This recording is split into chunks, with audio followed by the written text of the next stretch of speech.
Hello and welcome to History Through Question. Today's topic is women writers in ancient time and the medieval time. Now this topic is quite important because यहाँ पे जो women's हैं हम उनकी बात कर रहे हैं, जो उन्होंने लिटरेचर को फॉर्म किया है हम उनकी बात कर रहे हैं. रीज़न इज ड्यूरिंग एंशंट और द मेडिवल टाइम्स इस टाइम पे जो लिटरेचर था या फिर जो नॉलेज थी, एजुकेशन थी, it was mostly dominated by the main. और जो विमेन है हमको ज़्यादा एग्जाम्पल्स नहीं मिलते हैं, ड्यू टू विच ये जो एक्सेप्शनल इंफॉर्मेशन है यहाँ पे जो विमेन राइटर्स की हम बात करेंगे that was quite important. First and the foremost हम बात करेंगे वैदिक एज की. वैदिक एज में as you know Vedic age is divided into two part, early Vedic age and the later Vedic as.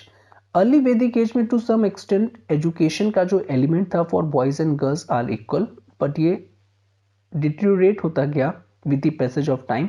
और ड्यूरिंग लेटर वैदिक एज काफ़ी discrimination देखने को मिलता है हमको एजुकेशन में. कुछ एक्सेप्शंस इंपॉर्टेंट हो जाते हैं. First is the Ghosha, Lopamudra, Gargi, Maitreyi, Apala, Romasha, ब्रह्माविदिनी एक्सेट्रा. और ये जो राइटर्स हैं ये संस्कृत लिटरेचर्स में यहाँ पे कंट्रीब्यूट करते हैं सोसाइटी में. Next Buddhist nuns from 6th century BC, यहाँ पे like Mutta and the Ubbiri, मिथिका इन पाली लैंग्वेज में ये राइट करती हैं और ये बेसिकली यहाँ पे जो एक्सप्रेस करती हैं अपनी torment feelings of the life left behind, जो भी उन्होंने एक्सपीरियंस किया है. इसी तरीके से अलवार विमेंस पोएट्स हैं 6th सेंचुरी AD से, सो डोंट कंफ्यूज, यहाँ पे 6th सेंचुरी BC है बिफोर क्राइस्ट और यहाँ पे AD है after the death of Christ. और एमोडोमनी द नास्त्रेशु 6th सेंचुरी AD की हम बात कर रहे हैं, लाइक अंडल एंड अदर्स. ये बेसिकली यहाँ पे एक्सप्रेस करती हैं अपना जो एलिमेंट है लव का for the divine. Next is medieval women writers.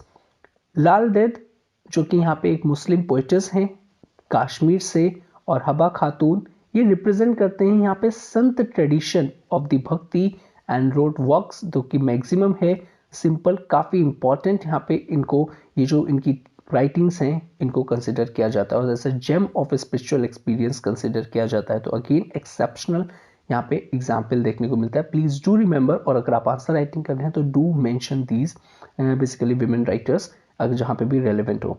Next is Mirabai in Gujarati and Rajasthani and the Hindi. So in that way जो मीराबाई हैं वो 3 लैंग्वेजेस को यूज़ करके और बेसिकली जो उनकी राइटिंग्स हैं वो 3 लैंग्वेजेस में वो अपनी करती हैं, तो ये भी काफ़ी इंपॉर्टेंट हो जाता है. नेक्स्ट अवायर इन तमिल, वो तमिल लैंग्वेज में लिखते हैं, और अक्का महादेवी इन कन्नड़ा लैंग्वेज में लिखते हैं. और इनकी जो बेसिकली शी लिरिकल इंटेंसिटी है और बेसिकली इनकी जो इमोशनल अपील है काफ़ी हाई है इनकी राइटिंग्स की, तो ये भी काफ़ी इमेंस इंपॉर्टेंट वर्क है. नेक्स्ट वेरी इंपॉर्टेंट पार्ट कि सिग्निफिकेंस क्या है विमेन राइटिंग्स की.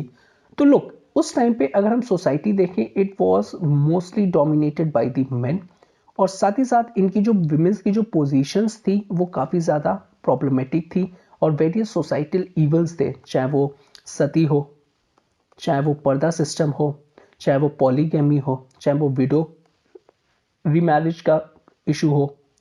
Next is early child marriage. ये सारे इशू थे जो कि कंसर्न करते थे उस टाइम की विमेंस को.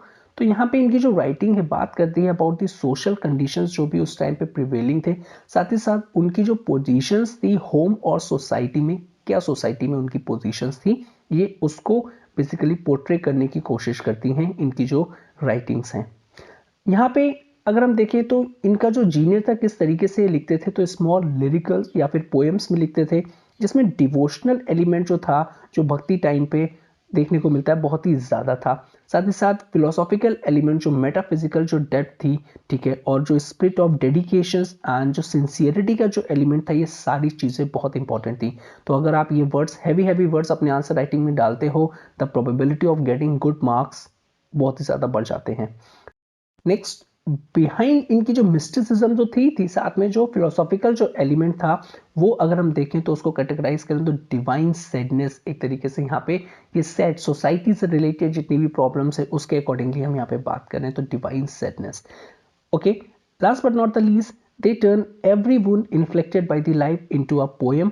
तो यहाँ पे उनका एक तरीके से एक्सप्रेस करने का जो है कि सोसाइटी में उनके साथ क्या हो रहा है, उनकी सोसाइटी में क्या इमेज है, पोजीशंस है और डे टू डे लाइफ में क्या वो एक्सपीरियंस करती हैं, सारे के सारे जितनी भी उनकी जो ग्रीव्स हैं और जो प्रॉब्लम्स हैं वो पोएम्स के थ्रू और सिंपली अपनी राइटिंग्स के थ्रू वो बताने की कोशिश करती थी। तो ये काफ़ी इंपॉर्टेंट हो जाता है।